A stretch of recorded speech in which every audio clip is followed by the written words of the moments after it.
Hello friends, आज बात करने वाले हैं एमसीआरई 5 OT technician memory based question paper के ऊपर। आज हम डिटेल में बात करने वाले हैं। यह है पार्ट 3, जो कि पार्ट 1 एंड पार्ट 2 को हम लोग प्रीवियस वीडियो में डिटेल में बात कर रखे हैं। तो यह पार्ट 3 है। ये जो पेपर लिया गया है वो लिया गया है 26 जुलाई 2026 को ये पेपर लिया गया है। उसी के ऊपर ये मेमोरी बेस्ड क्वेश्चन है। तो मेमोरी बेस्ड जो है तो जितना याद हो सका उतना क्वेश्चंस को लेकर के आए हैं और ये सारा को हम लोग इसको सॉल्व करके आपको बतलाने वाले हैं। हर एक क्वेश्चंस को हम टाइम थोड़ा दे करके सॉल्व करने का कोशिश करते हैं कि उसका कॉन्सेप्ट क्लियर करने की कोशिश करते हैं कि जो नेक्स्ट सीआरई आने वाला है उसमें आपको दिक्कत ना हो और इससे रिलेटेड अगर क्वेश्चंस पूछे तो आप उसे इजिली सॉल्व कर सके। इसीलिए हम टाइम थोड़ा लगाते हैं और मेरा वीडियो लॉन्ग जाता है। एक क्वेश्चन से हम कई कॉन्सेप्ट्स को क्लियर करने के लिए चाहते हैं कि इस तरह का अगर क्वेश्चंस पूछे तो आपसे नेक्स्ट सीआरई में छूटे ना। तो चलिए बिना लेट किए हुए हम वीडियो को स्टार्ट करते हैं।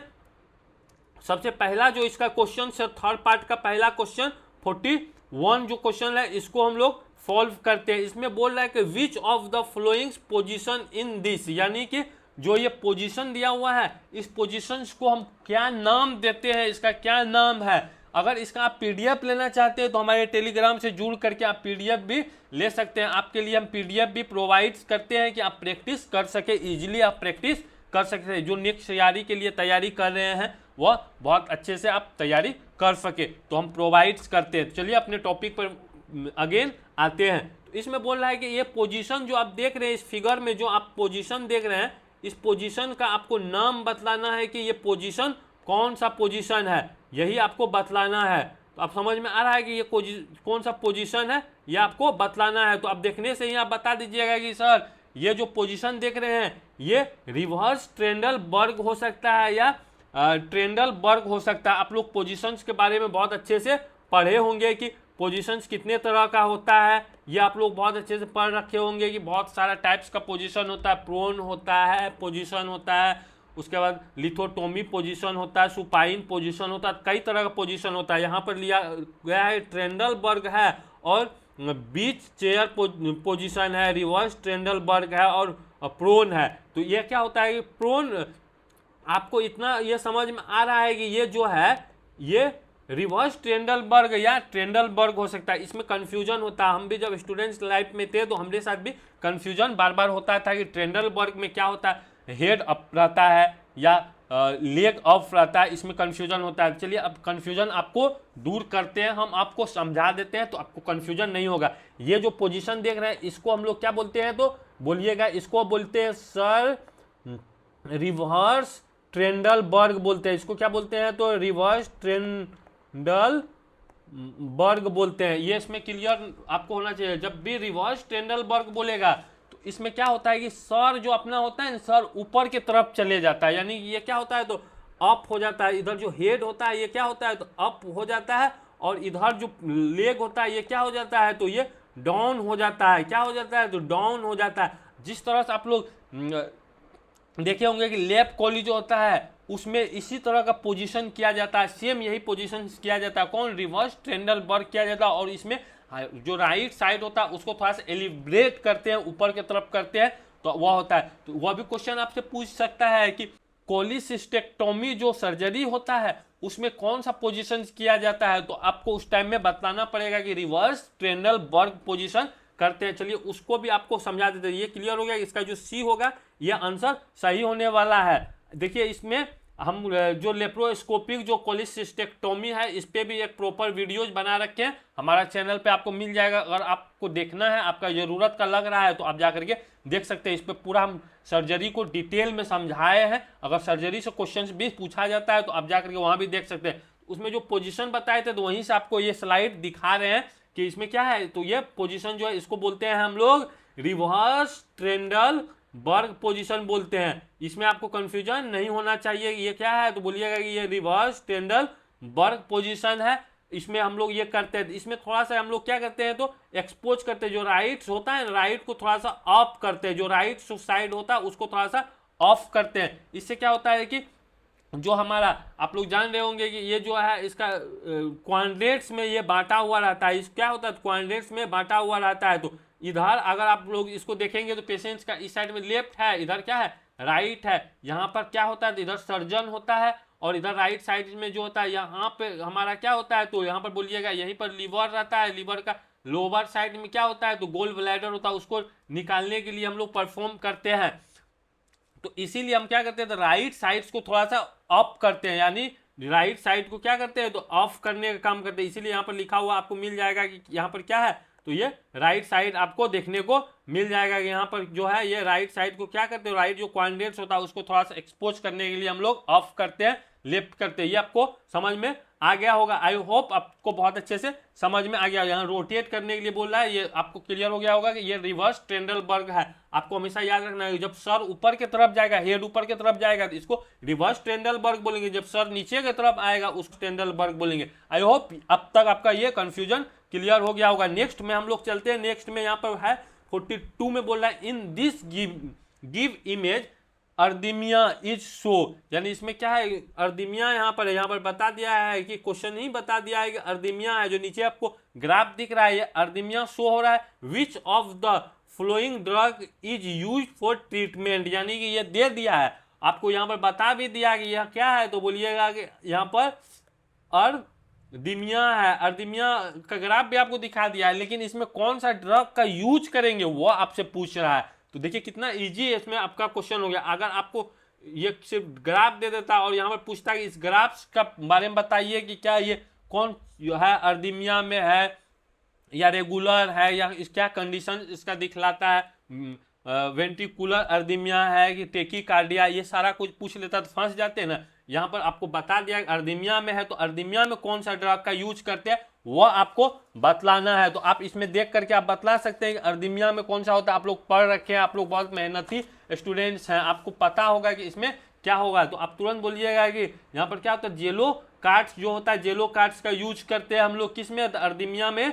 ये क्लियर हो गया। अर्दिमिया में हम लोग क्या करते हैं तो जेलो कार्ड का यूज करते हैं। जेलो कार्ड ये क्या है एक ब्रांड का नाम है, ये हमेशा हम पहले भी बता रखे हैं कि ये क्या है तो ये ब्रांड का नाम होता है। इसमें क्या होता है मेनली तो आप लोग बोलिएगा कि जो लोकल हम लोग पढ़े थे ना, जो लोकल एनेस्थेसिया जो पढ़े थे कि लोकल एनेस्थेसिया जो होता है वही इसमें होता है। तो लोकल एनेस्थेसिया में क्या होता है तो बोलिएगा कि लिडोकेन, क्या होता है तो लिडोकेन जो होता है वही होता है। लिडोकेन बोलिए चाहे लिग्नोकेन बोलिए, दोनों एक ही चीज है, ये आपको याद रखना है। इसमें आपको कंफ्यूजन नहीं होना है, ये बहुत बेसिक चीज है आप लोग के लिए, ये तो बहुत बेसिक है।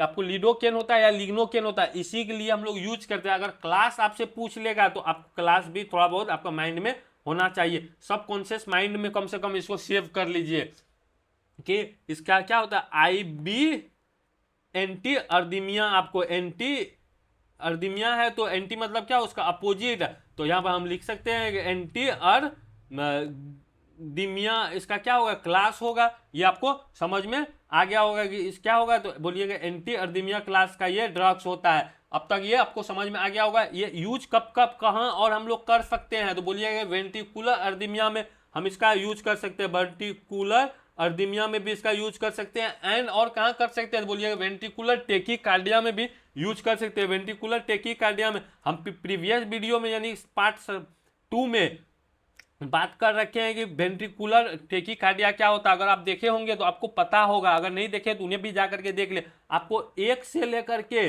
100 तक देखना है और आपका कितना इसमें आप स्कोर कर पाए हैं वह भी आपको बतलाना है। एंड आपको नेक्स्ट सीआरई के लिए जो तैयारी कर रहे हैं तो आपको बहुत जरूरी है कि PYQ देखना बहुत मोस्ट इंपोर्टेंट होता है। अगर आप कोई भी तैयारी करते हैं तो आपको PYQ जरूर देखना चाहिए, उससे आपको ये क्लियर हो पाता है किस टाइप का क्वेश्चंस पूछता है और आप उसी पे स्मार्टली वर्क कर सके। आपको हार्डली नहीं मेहनत करते जाना है, जो पूछेगा वही सिर्फ पढ़ना है। अब जो आपसे पूछेगा नहीं तो वह आप पढ़ के उसमें टाइम वेस्ट नहीं करना। अगर जिसको नॉलेज लेना है वह तो भाई पढ़बे करेगा, नॉलेज वाले पढ़ेगा। अगर किसी को सिर्फ सिलेक्शन से मतलब है तो वह PYQ को जरूर आप देखें, हम ये रिकमेंड हमेशा करते हैं। आई होप ये अब तक आपको समझ में बहुत अच्छे से आ गया होगा। तो आप प्रीवियस भी जाकर के देख सकते हैं। और एक आपको क्लियर कर दूं कि ये मेमोरी बेस्ड है, ये क्या है मेमोरी बेस्ड में है। तो इसमें कुछ कुछ क्वेश्चंस क्या होता है कि आप ही लोग इसको भेजे हैं तो इसमें मेमोरी बेस्ड जो है तो इसमें क्या होता है कि ऑप्शन कई ऑप्शन आ जाता है, तो कई ऑप्शन होता है तो हमको जो सटीक लगता है तो वो ऑप्शन का यूज करते हैं। पिछले पार्ट 1 एंड पार्ट 2 में आप लोग का मैसेज आ रखा है, उसमें कमेंट्स आ रखा है कि इसमें सर इसका जो है नीचे में आप जो इसका यूज ऑप्शन किए, ये ऑप्शन नहीं पूछा गया। क्वेश्चंस तो आपका सही है लेकिन ऑप्शंस यहाँ पर ये नहीं था, कुछ और ऑप्शन था। इससे जो रिलेट हमको सबसे सटीक लगता है तो वही हम यूज करते हैं। अगर आपका माइंड में ये आता है कि इसका क्वेश्चंस विथ इसका, जब भी आप नीचे कमेंट्स करते हैं तो क्वेश्चंस अगर आपको पता होता है और स्टूडेंट्स का हेल्प के लिए आप अगर बताना चाहते हैं तो क्वेश्चंस के नीचे में आपको ऑप्शंस को भी अटैच कर देना है कि सर इसके ए के साथ ये होगा, बी के साथ ये ऑप्शन होगा, सी के साथ ये होगा, डी के साथ ये होगा। तो उसके बाद हम उसको पिन कर देंगे तो अगले स्टूडेंट्स को समझ में आएगा। सिर्फ आप ये क्वेश्चंस का आंसर देते हैं कि सर ये नहीं था, इसका कुछ और था, तो फिर पिन करने के बाद दूसरा को भी समझ में नहीं आता। अगर प्रॉपर आप वहाँ पर लिख करके क्वेश्चंस को लिख करके और उसका विथ और ऑप्शन भी आप अगर देते हैं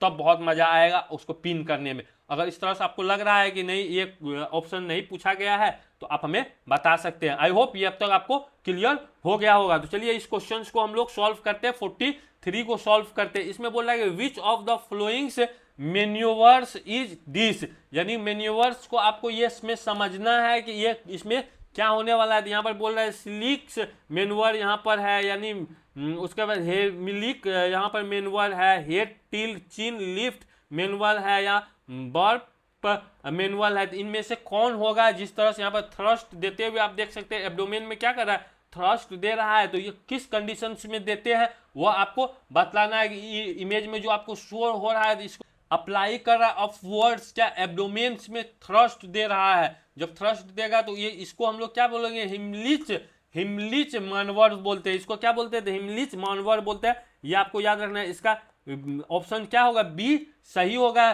चलिए इसको आपको समझाते हैं। इस तरह का क्वेश्चन जब पूछता है तो आपको बतलाना है। देखिए इमेज बेस्ड जो क्वेश्चन है ना इस बार थोड़ा अधिक पूछा है, तो इमेज बेस्ड पे भी हम लोग जो अब आगे एमसीक्यू करने वाले टेस्ट सीरीज चलाएंगे उसमें आपको दिखाएंगे हम जो इमेज बेस्ड भी आपको करवाने वाले हैं। चलिए आगे आपको समझाते हैं। रिसक्सिटेशन जो मान्यवर होता है वह आपको हम बतलाते हैं। बोल रहा है हेड टिल चिन लिफ्ट, यानी हेड टिल और चिन लिफ्ट करता है। ये आपको ज्यादातर कब करते हैं, तो हम जब इंट्यूबेशन पेशेंट को करते हैं तो उस टाइम में इस तरह का पोजीशन करते हैं, ये मान्यवर होता है। ये आपको समझ में आ रहा होगा। उसके बाद क्या होता है, एयरवे का ओपनिंग बहुत अच्छे से होता है और हमारा जो एपिग्लोटिस को हटाने में, एपिग्लोटिस जो होता है ग्लोटिस के ऊपर होता है, ये आप लोग को पता होगा। तो एपिग्लोटिस को हटाने के लिए यूज करते हैं। ये आपको समझ में आ गया कि इंट्यूबेशन की तरफ लेरिंगोस्कोपी जब करते हैं तो उस टाइम में इसका यूज करते हैं। उसके बाद जो थ्रस्ट मैन्युअल करते हैं, जो थ्रस्ट कब देते हैं, जब known as a suspected traumatic होता है, यानी कि सर्वाइकल में क्या हो सकता है, इंजरी होता है,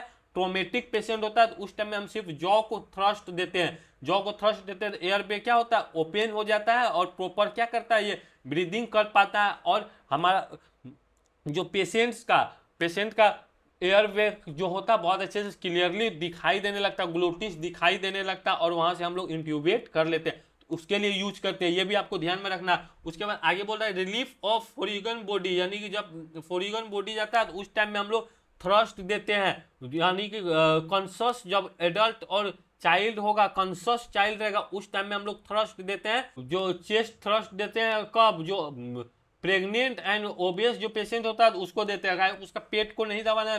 प्रेग्नेंट जब वुमेन रहेगा तो उसका पेट को आप नहीं दबा सकते हैं। एंड ओबेस जो रहेगा उसका पकड़ेबे नहीं करेगा, तो उस टाइम में हम लोग कहाँ पर देते हैं, चेस्ट पर इसका थ्रस्ट देते हैं। ये आपको समझ में आ गया होगा। पल्स चेक हम लोग करते हैं, एडल्ट्स को कैरोटीड करते हैं, इस तरह से करते हैं। इस तरह से इस फिगर को आपको देखना, क्योंकि इमेज बेस्ड पूछने लगा है तो आपको इमेज बेस्ड भी थोड़ा बहुत तैयारी करके रखना होता है। क्यों कि अब नेक्स्ट तैयारी में क्या हो सकता है, तो हो सकता है फिर से पूछा जा सकता है। हर साल हम देखें कि क्या हुआ, इमेज बेस्ड आया है, लेकिन इस बार थोड़ा अधिक आया है। हैंड प्लेसमेंट्स यहाँ पर देखते हैं। हैंड प्लेसमेंट्स हम लोग करके देखते हैं। अडल्ट और चाइल्ड में लोअर हाफ स्टेरनम देते हैं, use heel of one hand for child's में देखते हैं। इस तरह से हम लोग प्रॉपर करके देखते हैं। रिलीफ ऑफ फोरिगन बॉडी करते हैं, यानी कि अनरिस्पॉन्सिबल जब पेशेंट रहता है एडल्ट चाहे चाइल्ड, उस टाइम में हम लोग सीपीआर भी इसमें कंडक्ट करते हैं, जैसे सीपीआर देते हैं ना, सीपीआर के लिए भी इस तरह से हम लोग करते हैं, एल्बो वगैरह को प्रॉपर रख करके करते हैं। आई होप ये क्लियर हो रहा होगा। आगे हम लोग आपको बतलाने वाले हैं 44 में बताएंगे गिवन एबीजी। एबीजी क्या होता है तो बोलिएगा आर्टियल ब्लड गैस जो होता है वही एनालाइज करते हैं, वह होता है एबीजी। एबीजी के बारे में आप लोग को पता होगा, बहुत अच्छे से आप लोग समझ रहे होंगे कि क्या होता है। तो बोलिएगा कि ये क्या होता है एबीजी का अगर फुल फॉर्म आपको पूछ लेगा कोई तो क्या बोलिएगा, arterial arterial blood gas analyse होता है, एनालाइसिस इसमें किया जाता है, एनालाइसिस किया जाता है कि आपका ब्लड में कितना CO2 है, कितना उसमें इलेक्ट्रोलाइट्स वगैरह है, वो सब उसमें पता करने के लिए हम लोग पता करते हैं कि एसिडोसिस है कि एल्कोलोसिस है, ये सब पता करते हैं। इसमें बोल रहा है कि वैल्यू जो इसका है नॉर्मल वैल्यू 7.35 है और 7.45 है। डेपिकिट से यहाँ पर क्या होगा तो इसमें पूछ रहा है इसका अगर ऑप्शन में हम लोग जाते हैं तो ए में बोल रहा है कि एसिडोसिस रहेगा या एल्कोलोसिस रहेगा, नॉर्मल पीएच होगा, रेस्पिरेटरी एसिडोसिस होगा। अगर आप इतना देखते हैं, अगर आप पढ़े होंगे एबीजी के बारे में, अगर आप देखे होंगे तो आप बोलिएगा कि ये क्या है तो ये बिल्कुल नॉर्मल है। ये इसका पीएच क्या है तो ये नॉर्मल पीएच है। नॉर्मल पीएच कितना होता है तो 7.35 से लेकर के 7.45 तक क्या होता है इसका पीएच होता है। जब नॉर्मल का बात करेगा तो आपको पता चल गया कि नॉर्मल, जब भाई नॉर्मल इसका वैल्यू कितना होता है तो बोलिएगा नॉर्मल वैल्यू जो होता है इसका नॉर्मल वैल्यू 7.35 टू 7.45 इसका होता है। ये आपको क्लियर हो जाना चाहिए। जब पीएच क्या होता है, जब पीएच अगर हम लोग पीएच क्या करेंगे 7 से अगर 7.35 से अगर कम हो जाएगा तो उसको हम लोग तुरंत बोलेंगे क्या होगा तो बोलिएगा कि एसिडोसिस हो जाएगा। क्या होगा तो एसिडोसिस हो जाएगा। ये आपको याद रखना, 7 से जब भी कम होगा तो एसिडोसिस हो जाएगा। जब पीएच क्या होगा तो यहाँ पर 7.45 से अधिक हो जाएगा तो उस टाइम में इसको हम लोग क्या बोलेंगे तो बोलिएगा कि एल्केलोसिस हो जाएगा, एल्कोलोसिस हो जाएगा। उसके बाद अगर पीएच क्या होगा तो पीएच अगर बराबर रहेगा कितना का तो 7.35 टू 7.45 के बीच में रहेगा, जिसको बोलेंगे नॉर्मल रहेगा। क्या होगा ये नॉर्मल रहेगा। क्या आर्टियल ब्लड गैस जो है ये बैलेंस रहेगा, यानी एबीजी इसमें बैलेंस रहेगा। ये अब तक आपको समझ में आ गया।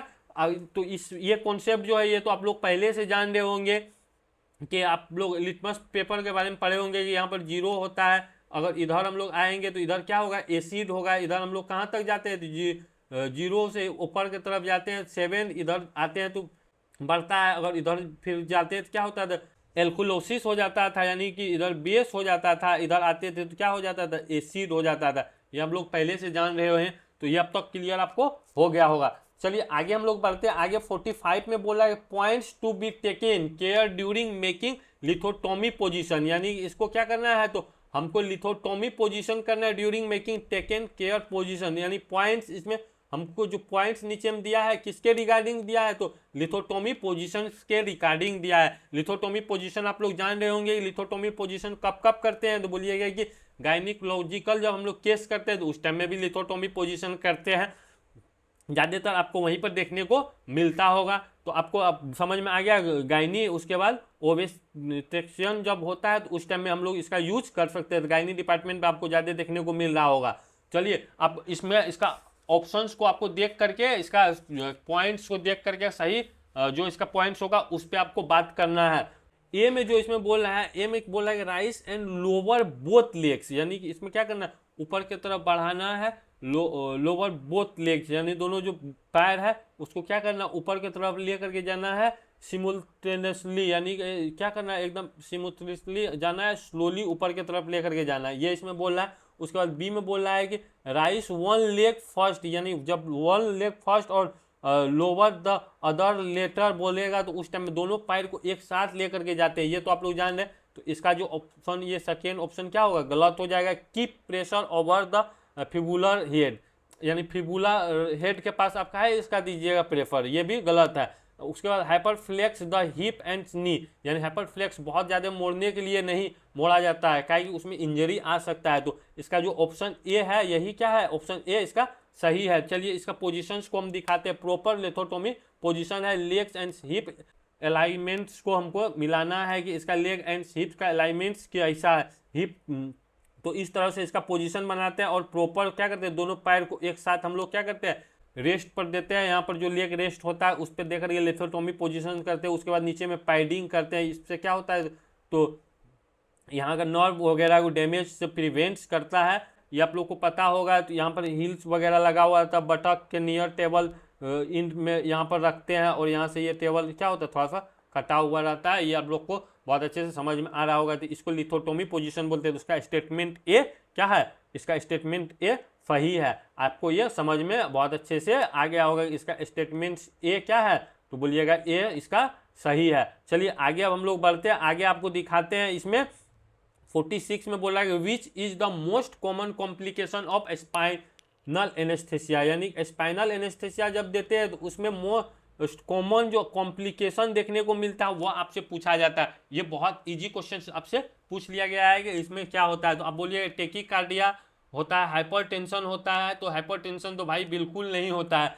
आप लोग अगर ओटी में काम किए होंगे तो आप लोग बहुत अच्छे से जान रहे होंगे। जैसे ये स्पाइनल एनेस्थेसिया लगाया जाता है, जैसे ये स्पाइनल एनेस्थेसिया लगाते हैं, हम लोग मॉनिटर को 2-3 बार क्या करते हैं, प्रेस करके हम लोग बीपी को देखते हैं। यानी क्या करते हैं, बीपी को देखते हैं। तो बीपी में क्या होता है, तो बोलिएगा बीपी क्या होता है, फॉल होने लगता है। क्या होता है, तो डिक्रीज होने लगता है। बीपी क्या होता है, डिक्रीज होता है। जितना बीपी रहेगा ना, मान के चलिए 120 अगर है, नॉर्मल हम लोग 120 ही लेकर के एमएमएचजी अगर है, तो इससे क्या होगा, कम से कम 10 mmHg क्या होगा, इसमें कम होगा। यानी 110 से लेकर के 70 तक ये आराम से जाएगा, इसमें कहीं डाउट नहीं है। इतना आपको फॉल होते हुए दिखाई देगा। इसका कॉमन कॉम्प्लिकेशन आपको अब समझ में आया कि हम क्या बोलना चाहते हैं। बोलिए सर आप बोलना चाहते हैं कि हाइपोटेंशन में पेशेंट जाएगा, यानी जिसका बीपी कम होगा तो उसको फॉल होगा, तो उसको क्या बोलेंगे, बोलिएगा हाइपोटेंशन में पेशेंट जा रहा है, उसका बीपी कम होने लगता है। तो ये कॉमन होता है। हेडेक उसका बाद का बात है, तो कॉमन यही होता है, आपको समझ में आना चाहिए। तो इसका डी क्या होगा, तो सही, इसका डी सही हो जाएगा। अब तक ये आपको क्लियर हो जाना चाहिए। बहुत इजी क्वेश्चन था। चलिए आगे आप पूछ जाते हैं। पीछे आपको इजी मिला था। आपको जो कटअप का आप जो बात करते हैं, तो कटअप हम पार्ट टू में हम लोग क्या किए, कटअप के ऊपर बात कर रखे हैं। तो वह अगर आपको कटअप के बारे में जानना है तो आप वहाँ पर जा करके देख सकते हैं। जब आप लोग बोलते हैं कि सर इसका कटअप कितना जाएगा, तो अब हम जैसे मान के चलिए कि यहाँ 80 उसके बाद 20 लिखते हैं। इस चीज़ को आपको याद रखना है। 80% और 20% जब लिखते हैं तो इस चीज़ को ध्यान रखिएगा। 80 क्वेश्चन जो है ना, 80 क्वेश्चन आपको मॉडरेट पूछेगा। क्या पूछेगा, मॉडरेट पूछेगा। और जो आपको 20 क्वेश्चन होगा यही क्या होता है, तो डिफिकल्ट होता है। यही क्या होता है, डिफिकल्ट होता है। नॉर्मली जो है, जो तैयारी किया है, कुछ दिन तैयारी किया पढ़ा है, तो वह क्या करेगा, 80 क्वेश्चन को तो जरूर ये टच कर लेगा। 80 क्वेश्चंस के बारे में जान रहा होता है। 80 क्वेश्चंस में से ये क्या कर पाता है, तो बोलिएगा ये 60 क्वेश्चंस को सॉल्व कर लेता है। लेकिन ये जो 20 क्वेश्चन होता है, ये 20 क्वेश्चंस थोड़ा डिफिकल्ट होता है। यही 20 क्वेश्चंस को अगर जो सॉल्व करता है, मान के चलिए ये 20 में से अगर कोई 10 क्वेश्चंस को सॉल्व कर लिया, तो इसका मतलब उसका एग्जाम का तैयारी बहुत अच्छा है। वह इसमें भी इंक्रीज कर सकता है। हम जो 60 बोल रहे हैं, ये 60 बहुत कम जो तैयारी करता है, उतना समय नहीं दे रहा है, बहुत कम तैयारी कर रहा है, वह 60 आराम से ले लेता है। इजी इसमें पूछा जाता है। लेकिन 20 क्वेश्चन जो सॉल्व करेगा उसी का रिजल्ट होता है। अब तक आपको ये समझ में आ गया ना कि हम कितना बताए थे कि 75 प्लस अगर आप स्कोर करते हैं तो आप हमेशा सेफ जोन में चले जाते हैं। सेफ जोन में यू आर यानी कि अनरिजर्व वाले का 75 प्लस अगर स्कोर करते हैं तो आप क्या होते हैं, सेफ जोन में चले जाते हैं। ये आपको समझ में आया कि हम क्या बोलना चाहते हैं। 80 क्वेश्चन जो इजी पूछता है उसमें से आप 60 को क्लियर कर लेंगे। लेकिन ये जो 20 है, जो 20 को अगर बना लिया तो उसी का रिजल्ट होता है। 20 क्वेश्चन थोड़ा डिफिकल्ट पूछता है। अभी जैसे हम पीछे देखें, ये कितना इजी क्वेश्चन ये पूछा गया है आपसे कि कॉमन इसका कॉम्प्लिकेशंस क्या होता है। लिथोटोमी का भी आप स्टेटमेंट्स आराम से बता सकते थे उस तरह से। फिर यहाँ पर थ्रस्ट का जो क्वेश्चन था, इसमें आपको डिफिकल्ट थोड़ा क्वेश्चन हो सकता है। और यहाँ पर पोजीशंस के बारे में जो पूछा है, पहला क्वेश्चन हम लोग जो बात किए, ये आपको इजी क्वेश्चन होता है। इसमें कोई आपका बहुत बड़ा कॉन्सेप्ट नहीं होता। ये भी आपसे इजी क्वेश्चन पूछा गया है। ये थोड़ा सा आपको डिफिकल्ट क्वेश्चन था। उसके बाद अभी जो हम सॉल्व करने वाले हैं, ये अभी जो सॉल्व करने वाले हैं ये डिफिकल्ट्स है। तो इसी तरह से डिफिकल्ट्स आपको 20% क्वेश्चंस पूछा जाता है। एग्जामिनर ये भी देखता है कि कट ऑफ बहुत अधिक ना चले जाए। जिस साल, ये भी आपको याद रखना है कि जिस साल क्या होता है कि क्वेश्चंस थोड़ा इजी पूछ लेता है, तो इजी जब पूछेगा तो उसमें क्या होता है, तो आप सॉल्व ज़्यादा कर लेंगे तो उसका कट ऑफ ऑटोमेटिक क्या है, तो इंक्रीज, उसका कट ऑफ क्या होगा, तो ऑटोमेटिक बोलिएगा सर इंक्रीज कर जाएगा। मान के चलिए अगर क्वेश्चन थोड़ा इजी पूछ लिया तो उसको तो सॉल्व करने वाला अधिक हो गया। आपका मान के चलिए जो क्वेश्चन सही हुआ है, दूसरा आदमी जो है उसका भी वो क्वेश्चन सही हुआ, तो ये तो बराबर हो गया। आपका क्वेश्चन सही हुआ, दूसरा जो आपका साथ में है उसका अगर क्वेश्चन गलत हुआ, तब तो आप कट ऑफ का आगे जाएंगे। तो ऐसा क्वेश्चन को आप सॉल्व कीजिए जो किसी से ना बने, वो आप सॉल्व करेंगे, तब कट ऑफ में जा करके आप कट ऑफ को पार कर पाएंगे। ये आपको याद रखना है। सेंट्रल गवर्नमेंट्स का जो जॉब होता है बहुत अच्छा जॉब होता है, अच्छा खासा सैलरी देखने को मिलता है, तो आपको थोड़ा मेहनत करना है, उसके बाद आप बहुत अच्छे से तैयारी कर सकते हैं। ESIC का भी तो आने वाला है वैकेंसी, उसके ऊपर भी हम लोग बात कर रखे हैं, तो वह उस पर भी मॉक टेस्ट होने वाला है, वह भी आप लोग देखिएगा। चलिए, आपका समय ढेर ले लिए, तो अब अपने टॉपिक की तरफ हम लोग लौटते हैं और आपको समझाते हैं। चलिए 47 नंबर क्वेश्चन को अब हम लोग सॉल्व करते हैं। इसमें बोला है given the CBP value is at what should the OTA do no. यानी इसमें बोला CBP अगर आपसे देखिए, इसमें आपको बताना है CBP जब आपसे बोलेगा तो CBP का आपको फुल फॉर्म पता होना चाहिए। CBP फुल फॉर्म क्या होता है, तो बोलिएगा कि सेंट्रल वेनस प्रेफर होता है। क्या होता है, तो सेंट्रल वेनस प्रेफर होता है। पहले हम क्वेश्चंस को समझाते हैं, उसके बाद आपको, तो उसका वैल्यू बोला कितना है, 8 के बराबर उसका वैल्यू है। फिर बोलता है what should the OTA do no, यानी OTA का मतलब क्या है, तो ऑपरेशन थिएटर असिस्टेंट जो आप हैं उससे पूछा जा रहा है। तो आप यहाँ पर क्या बोलिएगा, तो ए में बोला give a rapid fluids bolus, यानी आप इसमें पहले आप वैल्यू को देखें, वैल्यू में क्या है नहीं है, उसके बाद ना आप यहाँ पर जज कर पाएंगे। तो ये क्वेश्चन थोड़ा डिफिकल्ट बताए ना कि आपको है, तो इसमें आप नहीं बता सकते give a rapid fluids bolus दे पाइएगा। इसमें आप बोलिए सर पेशेंट्स का क्या कंडीशन है, वो तो हमको समझे में नहीं आया, समझ में आएगा अभी। Inform the anaesthesiologist and continue monitoring, ये कीजिएगा। या remove the central venous catheter, यानी सेंट्रल वेनस कैथेटर लगा हुआ है उसको रिमूव कर दीजिएगा। तो बोला स्टार्ट्स ए वेसोप्रेशन इमीडिएटली, ये कीजिएगा। तो आप बोलिएगा कि इसमें कुछ समझ में नहीं आया, तो अब इसमें समझ में आपको आएगा। तो हम जो बताए कि सेंट्रल वेनस प्रेशर जो होता है, तो आप बोलिएगा कि इसका नॉर्मल रेंज जो होता है वो आपको पता होना चाहिए। तो नॉर्मल अगर रेंज का बात यहाँ पर कीजिएगा, तो रेंज का जब नॉर्मल बात कीजिएगा तो यह कितना होता है, तो 2 mmHg होता है। 2 कितना होता है, 8 mmg होता है। लेकिन यहाँ पर देख सकते हैं आप 8 दिया है, इसके साथ में कोई यूनिट भी नहीं दिया है कि आप यूनिट से भी पता करें कि mmHg है। या एक और इसका रेंज होता है जो आप लोग पढ़े थे ना, सेंटीमीटर ऑफ वाटर जो होता है, उसका रेंज में अगर देखिएगा तो 5 to 10 होता है सेंटीमीटर ऑफ H2O होता है। ये भी आपको समझ में आ रहा होगा। तो ये होता है, तो ये दोनों रेंज को तो आप देख रहे हैं कि ये रेंज बोलिएगा, अब इसको समझ में आ गया। लेकिन ये दोनों में आपको कॉमन दिख जाएगा, इसमें भी 8 आ गया। अब देखिए यहाँ भी फिर आपको कंफ्यूजन होगा कि आप कौन सा इसका यूनिट को संभालेंगे। तो आप बोलिएगा चलिए आप आगे बढ़ते हैं, हम यहाँ पर ये बोल रहा है तो दोनों के बीच में ये आ रहा है, इसका मतलब क्या है, तो ये नॉर्मल वैल्यू है। यानी कि ये जो दिखा रहा है, तो ये जो CBP क्या है, नॉर्मल है। इसका मतलब यही ना है, आप यहाँ से समझ सकते हैं कि ये क्या है, तो नॉर्मल है। क्या ये दोनों के रेंज में आ रहा है, तो बोलिएगा कि जो CBP है क्या है,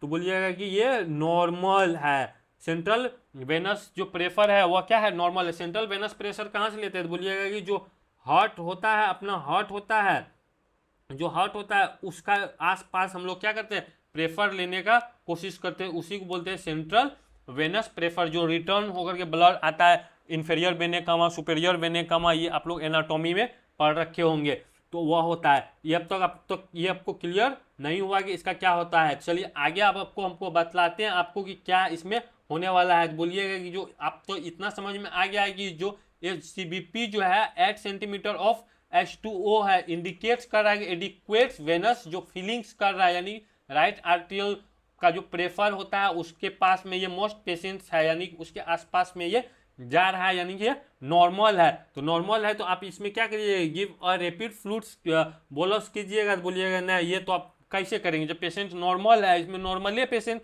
है लेकिन इसमें क्वेश्चंस पूछ लिया है तो आप कंफ्यूज हो गए। बोला informs the anaesthesiologist and continue monitoring.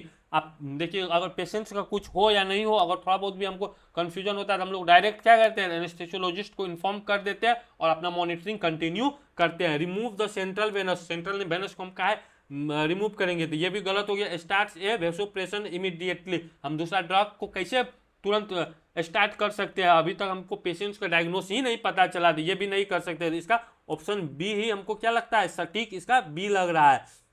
जब 20 का सटीक लगता है, चलिए अब इसको आप समझते हैं। तो अभी बताएं कि सेंट्रल जो वेनस प्रेफर्स को हम लोग मॉनिटरिंग करते हैं तो उस टाइम में क्या करते हैं, एक कैथेटर और ट्रांसड्यूसर को लगाते हैं और जो हार्ट के आसपास का ये ब्लड्स को क्या करते हैं, इंफीरियर और सुपेरियर जो वेने कामा होता है वहां पर जा करके ये क्या करता है, मॉनिटरिंग करने का काम करता है। तो हम लोग कहाँ से ले सकते हैं, तो बोलिए मीडियल जो बेसिलिक्स वेन होता है यहाँ से भी हम लोग इंटर करवा सकते हैं, सेफिलिक वेन से भी इंटर करवा सकते हैं, इंटरनल जुगुलर वेन से भी क्या करवा सकते हैं। यहाँ पर भी सीबीपी आपको देखने को मिल रहा होगा, 4 mm ऑफ मरकरी यहाँ पर आपको देखने को मिल सकता है, यहाँ पर 8 mmHg देखने को मिल रहा होगा, मॉनिटरिंग कर रहा है। अब ये आपको क्लियर हो गया है ना कि जो इसका मॉनिटरिंग हो रहा है वो सेंट्रल वेनस प्रेशर्स का मॉनिटरिंग हम लोग करते हैं। तो किसका, हार्ट के आसपास करते हैं। हार्ट का ये चेंबर आपको देख रहा होगा, इधर का जो ये चेंबर आपको दिख रहा होगा, ये चेंबर ये बोलिएगा, इधर एक ऊपर में जो है ऊपर वाला को हम लोग क्या बोलते हैं, एट्रियम बोलते हैं। तो राइट एट्रियम राइट साइड में है, राइट एट्रियम इधर जो है प्योर रहता है, यानी कि डीऑक्सीनेटेड ब्लड रहता है और हमारा बॉडी से ये रिटर्न आता है, वेनस के थ्रू आता है। फिर अगर राइट साइड में रहता है तो ये क्या होता है, ऑक्सीजनेटेड रहता है, वो आयोटा के द्वारा बॉडी में फैलता है, वो आर्टरी में जाता है, ऑक्सीजनेटेड ब्लड रहता है। तो ये सब आपको बेसिक है ये एनाटॉमी, अब तक आपको ये बहुत अच्छे से समझ में आ गया होगा। तो चलिए आगे हम लोग बढ़ते हैं, आगे इसमें देखेंगे 48 में विच of the flowing function is not midazolam, यानी मिडाजोलम के बारे में आप लोग तो बहुत बात देखे होंगे, मिडाजोलम का बोल रहा है कि इसमें से कौन सा फंक्शन नहीं है। तो आप अगर यहाँ पर ए में देखिए एंजियोलाइसिस, तो बोलिए एंजियोलाइसिस सबको नहीं पता है, एंजियोलाइसिस क्या, एनाल्जेसिया, एनाल्जेसिया तो सबको पता है कि रिलीफ ऑफ पेन में ये काम करता है, ये आपको क्लियर है।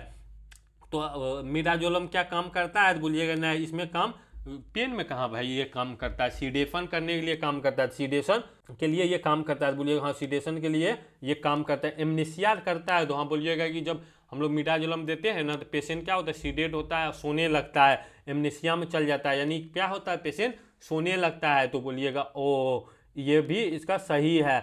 एंजियोलाइसिस, एंजियोलाइसिस क्या होता है, बोलिएगा एंजियोलाइसिस का मतलब होता है रिलीफ ऑफ एंजाइटी, क्या करता है तो रिलीफ करता है किसका, एंजाइटी को, यहाँ पर क्या करता है तो रिलीफ करता है किसको, तो एंजाइटी को करता है, एंजाइटी को क्या करता है रिलीफ करता है। तो हाँ ये भी करता है, तो ये भी क्या होगा, सही होगा। तो इसमें क्या बोल रहा है, तो विच of the flowing function is not midazolam, यानी कि इसका फंक्शन कौन नहीं है, तो एनाल्जेसिया, इसमें पेन में ये काम नहीं भाई करता है, इसमें पेन, एनाल्जेसिया मतलब क्या होता है, तो पेन होता है, पेन में ये काम नहीं करता है, इसीलिए इसका सही आंसर क्या हो जाएगा, तो बी इसका सही आंसर हो जाएगा। अब तक आपको ये भी क्लियर हो गया होगा। नेक्स्ट चलिए, नेक्स्ट जाने से पहले अगर हमारे चैनल पे आप नए हैं तो वीडियो को लाइक एंड चैनल को सब्सक्राइब जरूर कर दे, साथ ही बेल आइकन को भी प्रेस कर दे, इससे कि जो भी वीडियो हम अपलोड करें वे आपके पास सबसे पहले पहुंच सके। एंड अगर ये वीडियो आखिरी में आपको समझ में आए तो अपने फ्रेंड सर्कल का जो ग्रुप है उस ग्रुप में आप इसे जरूर शेयर कीजिएगा।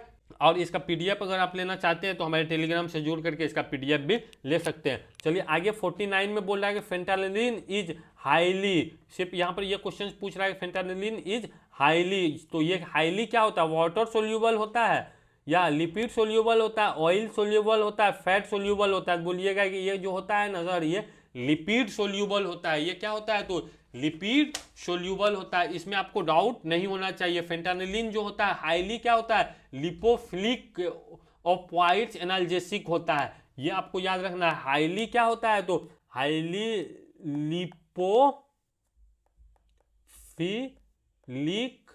ओपाइड्स, ओपाइड्स के बारे में आप लोग पढ़े होंगे, ओपाइड्स क्लास का क्या क्या ड्रग्स होता है, एनाल, उसके बाद क्या एनाल्जेसिक ये होता है, एनाल्जेसिक होता है, विच अलाउ इट टू क्या करता है, क्रॉस कर देता है ब्लड ब्रेन बैरियर को क्लोज कर देता है। ये भी आपको याद करना है, बी ब्लड ब्रेन बैरियर को ये क्या करता है, तो क्रॉस कर लेता है। ये आपको याद रखना है। ये किस तरह से ब्रेन में क्रॉस करके जाकर के डायरेक्ट CNS पर ये इफेक्ट्स करता है। और ये क्या होता है, लिपिड सोल्यूबल होता है, इसीलिए ये क्रॉस कर जाता है किसको, ब्लड ब्रेन बैरियर को ये क्रॉस कर जाता है और प्रोड्यूस करता है रैपिड वन सेट करता है, वन सेट ऑफ एक्शन ये रैपिडली कर लेता है। क्या वन सेट एक्शन क्या करता है, बहुत रैपिड करता है। ये आपको ध्यान में रखना है कि ये रैपिडली काम करता है। क्या करता है, रैपिड ये काम करता है, यानी तुरंत पेशेंट को क्या करता है, एनाल्जेसिक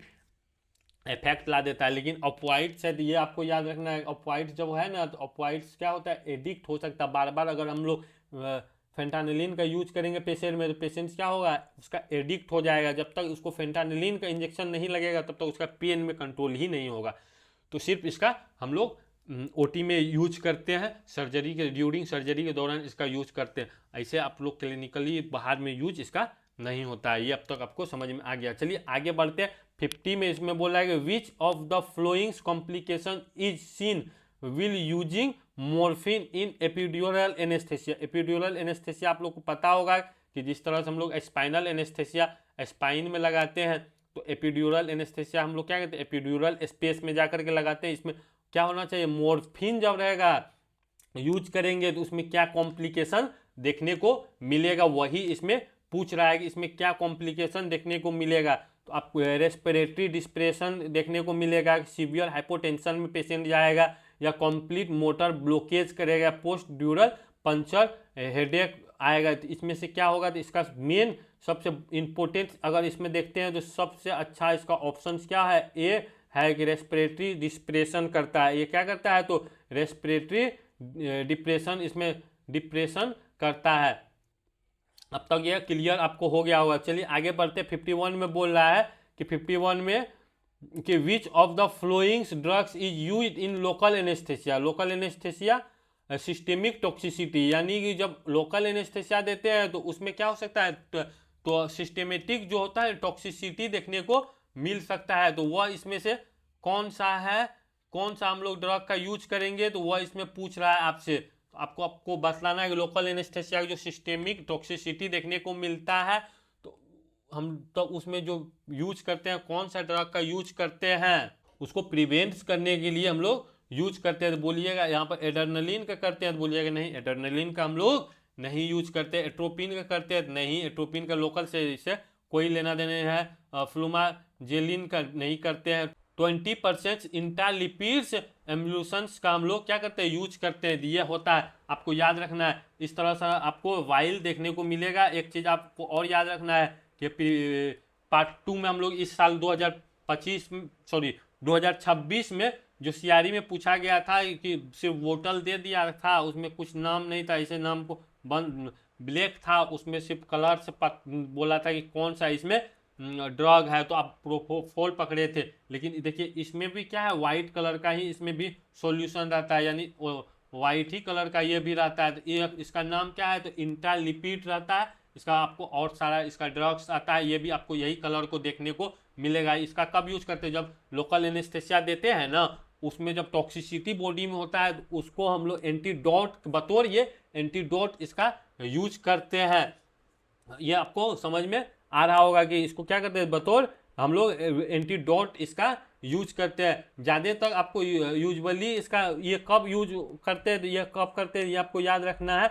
आपको ब्यूपिवाकेन जो होता है, ब्यूपिवाकेन जो होता है, ब्यूपिवाकेन से ही टॉक्सिसिटी ज़्यादा देखने को मिलता है, उस टाइम में इसका यूज करते हैं। मेनली अब भी नहीं देखने को मिलता, ब्यूपिवाकेन भी में इसका होता है, तो हम इस तरह का ड्रग्स का यूज करते हैं। ये आपको पूछ लिया गया है, ये आपको याद रखना है।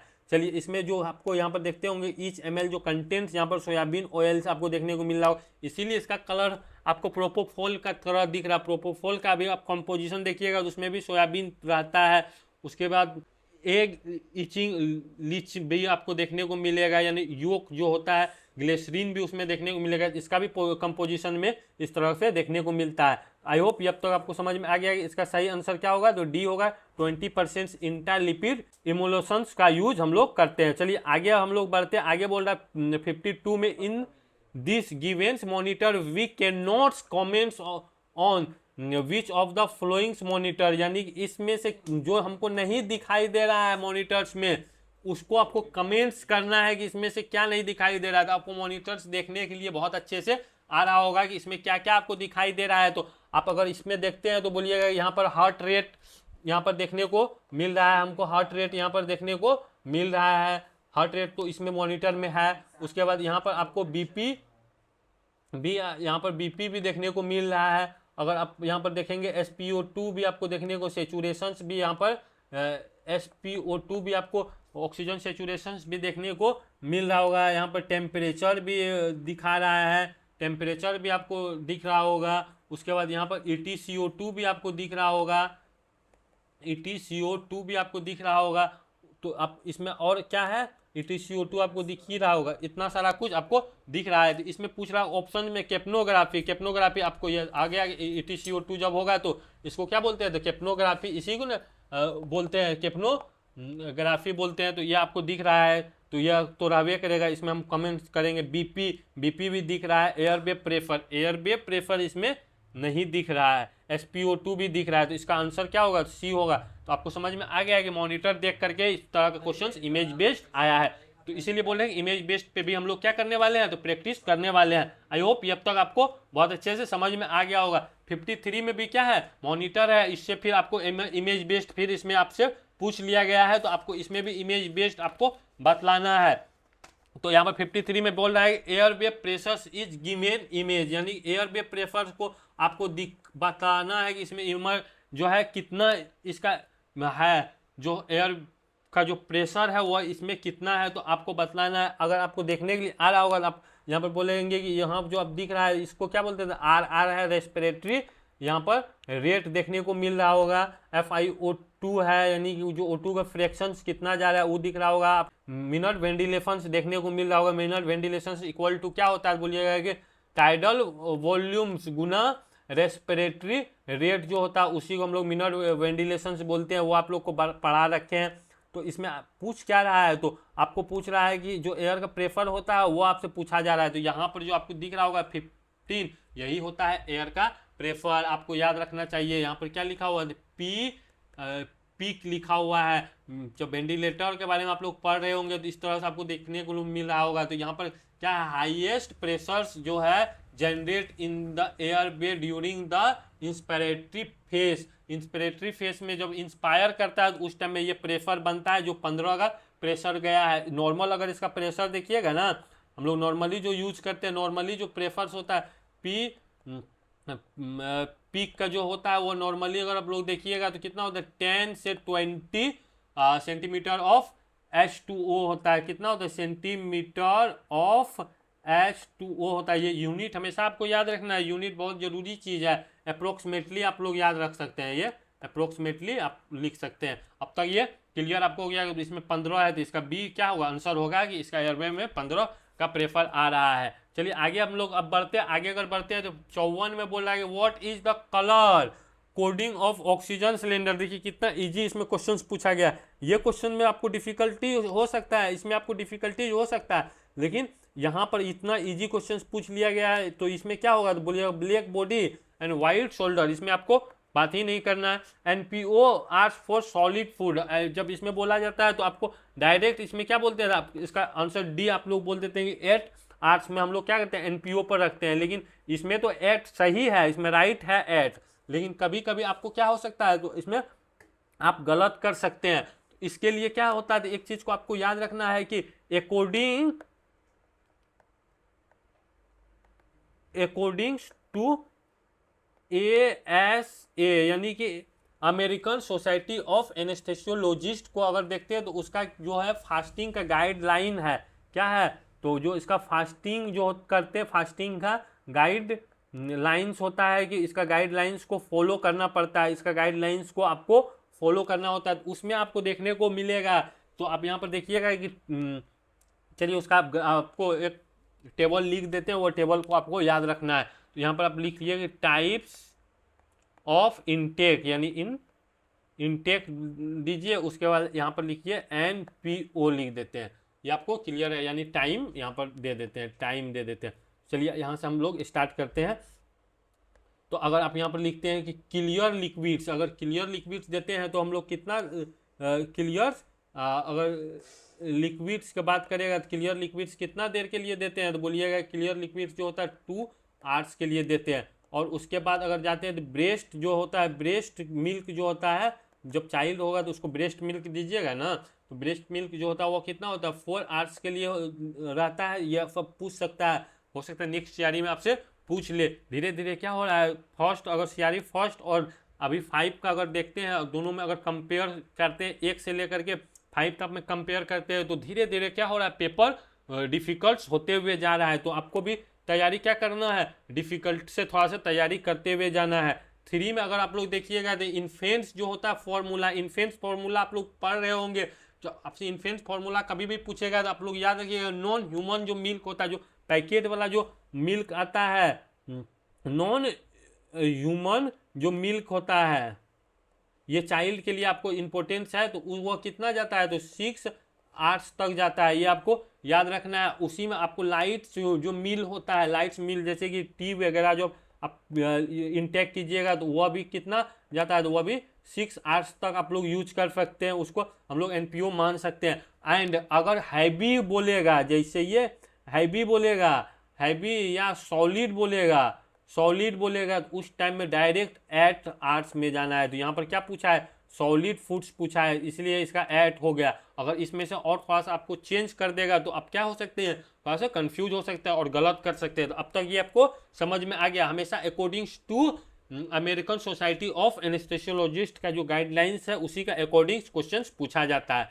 चलिए ये क्लियर हो गया। आगे अब हम लोग बढ़ते 56 में अगर बात करते हैं, which of the followings is correct statements for link 25 mechanism. ये क्वेश्चन इतना अच्छा क्वेश्चन पूछा गया है, इसको ये क्वेश्चन बहुत अच्छा क्वेश्चन पूछा गया है।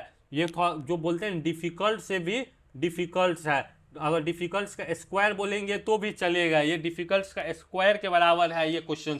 आपको क्वेश्चन पढ़ने से भी नहीं पता चलेगा ये पूछ क्या रहा है, जब इसका ऑप्शन को आप पढ़िएगा थोड़ा बहुत आपको पता चलेगा। It is use for oxygen, nitrous oxide and air, बुझ रहा, it is use for air and nitrous oxide. ये तो इसमें नाइट्रस ऑक्साइड ऊपर में भी स्टेटमेंट है, एयर है, नीचे में भी एयर है, नाइट्रस ऑक्साइड है, सिर्फ आगे पीछे कर दिया है। ये दोनों क्वेश्चंस क्या होगा, सही होगा या गलत होगा, तो आप बोलिएगा कि हो सकता है, पर इसमें ये क्या होगा, दोनों गलत हो जाएगा। दोनों स्टेटमेंट्स को आगे पीछे कर दिया गया तो स्टेटमेंट गलत है। अब दो बचा है, तो अब इस दोनों में हमको करना थोड़ा आसान होगा। It is use for oxygen and nitrous oxide, ये दोनों स्टेटमेंट हमको थोड़ा बहुत ठीक लग रहा है। फिर बोला it is use for nitrous oxide alone, यानी कभी भी हम लोग नाइट्रस ऑक्साइड को अकेला यूज करते हैं तो बोलिएगा नहीं। इस तरह से आप क्वेश्चंस का आंसर कर सकते हैं, लेकिन ये डिफिकल्ट है, इसके बारे में आपको जानना चाहिए। एक आप लोग फॉर्मूला जानते थे ना, जब हम लोग पढ़ रहे थे फ्रेश गैस फ्लो के बारे में पढ़ रहे थे, तो उसमें एक फॉर्मूला आप लोग को जान रहे थे कि 66% प्लस 33% प्लस 1%, इसके बारे में आप लोग जान रहे हैं। तो बोलिएगा कि पता नहीं सर पढ़े हैं कि नहीं, बोलिएगा पढ़े हैं, इसको आप लोग को जानना जरूरी है। ये बहुत अच्छा क्वेश्चन इसमें पूछा गया है, ये आपको जानना जरूरी है कि ये जो पूछा गया है तो ये क्या है। आप चलिए इसको आपको हम बतलाते हैं कि ये क्या ब्ला आ गया है। 66 है तो ये क्या है, O2 है, ये जो है N2O है, नाइट्रस है। उसके बाद ये क्या है, तो बोलिए इनहेलेशनल एनेस्थेटिक एजेंट्स यहाँ पर है, यानी कि इनहेलेशनल एनेस्थेटिक एजेंट है। ये आपको क्लियर है, ये है, तो ये आपको समझ में आ गया। तो ये होता है कितना के बराबर, तो बोलिएगा कि 100% के बराबर हो जाता है, ये समझ में आ रहा है। लेकिन ये जो 25 जो मैकेनिज्म लिखा है ये क्या है, ये आपको न बतलाना है। तो चलिए ये भी आप जान लीजिए ये क्या होता है। तो ये क्या होता है, मेंटेनेंस के लिए मिनिमम जो हम ऑक्सीजन क्या करते हैं, कॉन्सेंट्रेशन जब देंगे पेशेंट्स को तो क्या हो जाएगा, हाइपोक्सिया में चले जाता है। तो इसीलिए जो अब रोटामीटर पर आप लोग देखते होंगे, जो रोटामीटर यहाँ पर लगा हुआ रहता है, जो ऑक्सीजन कंट्रोल करता है, हमारा जो गैस होता है उसको कंट्रोल करने का ये इस तरह से काम जो करता है, वह कंट्रोल करने का काम करता है। इसमें एक आपको ये एयर आप समझ लीजिए, एक नाइट्रस समझ लीजिए, एक ऑक्सीजन समझ लीजिए, यानी ये तीनों है। तो यहाँ पर क्या है, तो एक ऑक्सीजन का मान के चलिए, अभी दो ही नोब आपको देते हैं समझ आने, एक नाइट्रस का है ये N2O का है, ये क्या इसका है तो O2 का है। तो जब हम लोग O2 को ओपन करते हैं तो उसके साथ नाइट्रस ऑक्साइड नहीं ओपन होता है। जब नाइट्रस ऑक्साइड को ओपन करते हैं तो ऑक्सीजन क्या होता है, खुद ब खुद ओपन हो जाता है। अब देखिए, अब आपको समझ में आ गया है ना कि यही मैकेनिज्म से ये आपको पूछा गया है कि अगर अकेले हम लोग नाइट्रस ऑक्साइड को दे देंगे तो क्या होगा, पेशेंट हाइपोक्सिया में चले जाएगा। क्या होगा, तो हाइपोक्सिया में पेशेंट जा सकता है, यानी कि लैक ऑफ ऑक्सीजन वहां पे हो सकता है, पेशेंट क्या होगा, हाइपोक्सिया में चले जाएगा। तो उसके साथ ये होता है सेफ्टी फीचर, ऑक्सीजन भी जाता है उसके साथ में। तो अब इसमें समझ में आ गया है ना, जो ऑक्सीजन हमारा 66% जाता है, 33% नाइट्रस ऑक्साइड जाता है, 1% इनहेशनल एनेस्थेटिक एजेंट जाता है।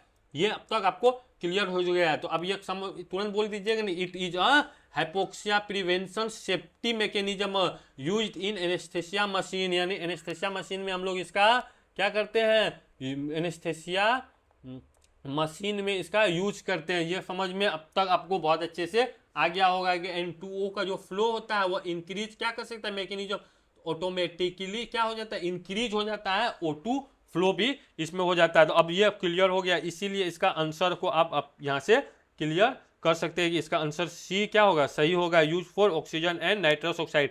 तो आपके पास ऑप्शन तो इस तरह से दिया गया है, लेकिन इसका क्वेश्चन ही आपको कंफ्यूज कर सकता है।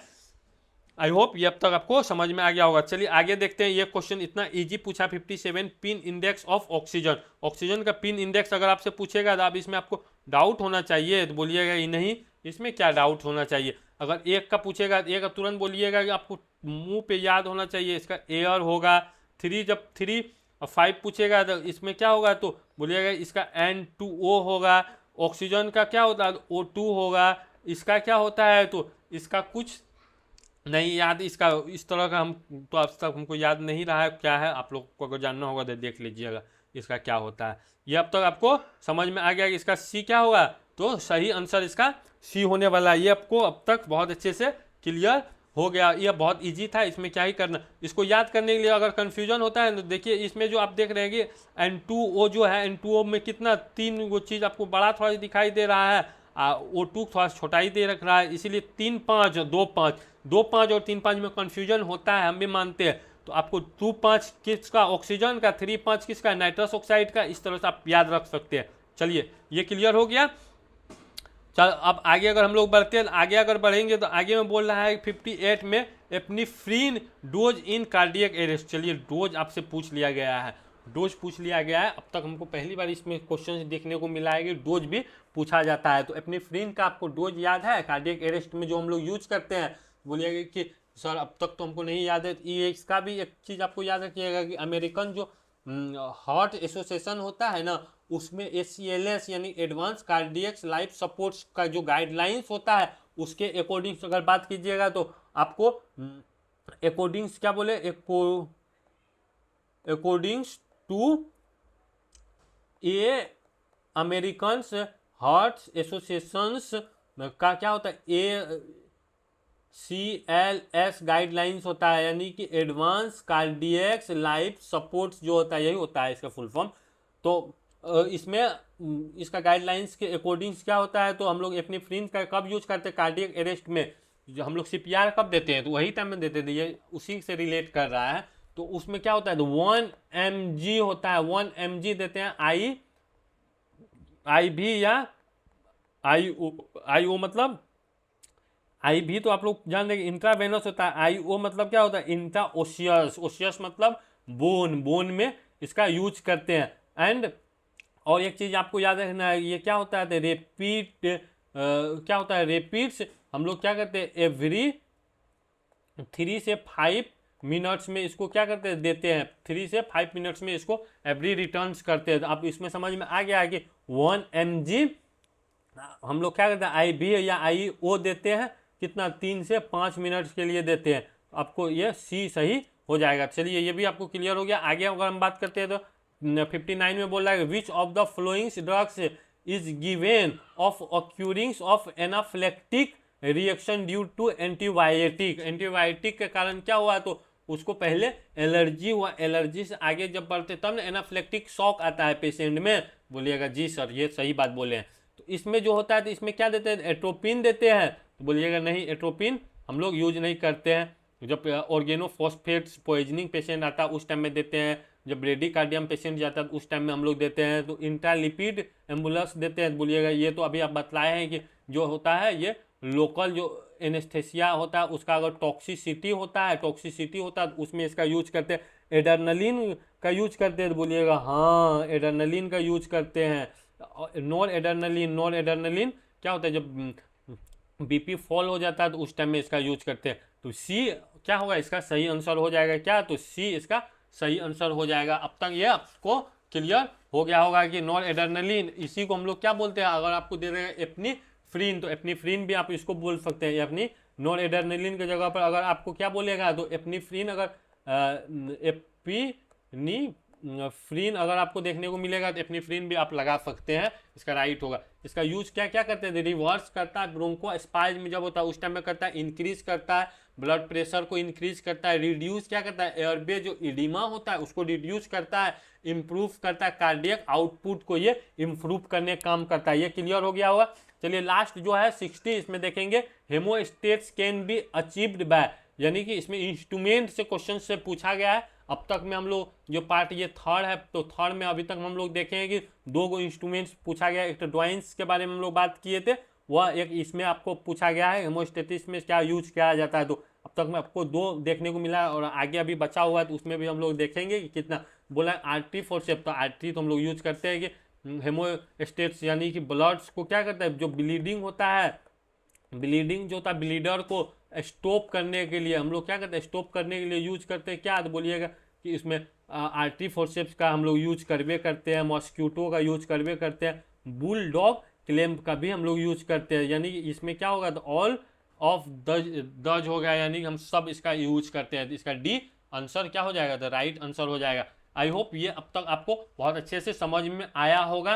अगर ये समझ में आपको आया होगा तो आप हमारे वीडियो को अपने ग्रुप यानी कि मित्र का, जो अपने दोस्तों का, जो फ्रेंड्स सर्कल का जो ग्रुप है उसमें इसे जरूर शेयर कीजिएगा। अगर इसका आप पीडीएफ लेना चाहते हैं तो हमारे टेलीग्राम से जुड़ के इसका पीडीएफ भी आप कलेक्ट कर सकते हैं। एंड आप पार्ट 4 भी जरूर देखिएगा। एंड लास्ट में हम लोग जो नॉन टैग से पूछा गया है वह 5 में भाई बात करने वाले हैं। सो अगर हमारे चैनल पे आप नए हैं तो वीडियो को लाइक एंड चैनल को सब्सक्राइब जरूर कर दीजिएगा, साथ ही बेल आइकन को भी प्रेस कर दीजिएगा, इससे कि जो भी वीडियो हम अपलोड करें वे आपके पास सबसे पहले पहुंच सके। तब तक पढ़ते रहे, प्रैक्टिस करते रहे। Thank you for watching.